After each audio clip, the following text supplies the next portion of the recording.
حضرت حکیم لقمان نے عورتوں کو 5 نصیحتیں ارشاد فرمائیں. کہا میری ماؤں بہنوں بیٹیوں، اگر تم چاہتی ہو کہ تمہاری زندگی سکون سے گزرے، اگر تم چاہتی ہو تمہاری زندگی خوشی سے گزرے، فرمایا صدقہ دیتی رہنا، صدقہ دینے میں دیر مت کرنا. فرمایا اللہ کے نام پر اپنے ہاتھوں سے دیا صدقہ بیماریوں کو، مصیبتوں کو اس طرح کھاتا ہے جس طرح آگ لکڑی وہ کھاتی. دوسری نصیحت فرمایا اگر تم چاہتی ہو کہ تمہاری اولاد نیک ہو تو خدا را ہمیشہ کے لیے اپنے شوہر سے حلال رزق کا تقاضا کرتے رہنا. تیسری نصیحت فرمایا اگر تم خاوند کے گھر میں خوش رہنا چاہتی ہو تو غیروں کی باتوں پر دھیان مت دینا.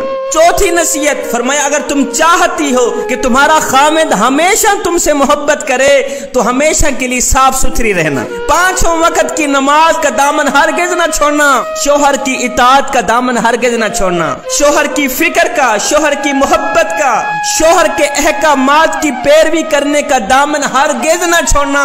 ساری زندگی شوہر تم سے محبت کرے گا. 5ویں نصیحت فرمایا میری ماؤں بہنوں بیٹیوں، اگر تم چاہتی ہو کہ تمہارا گھر سب سے اعلیٰ تر ہو تو فرمایا اپنے بچوں کی تربیت اچھی کرنا، بچوں کو اخلاق سکھانا، بچوں کو پیار سکھانا.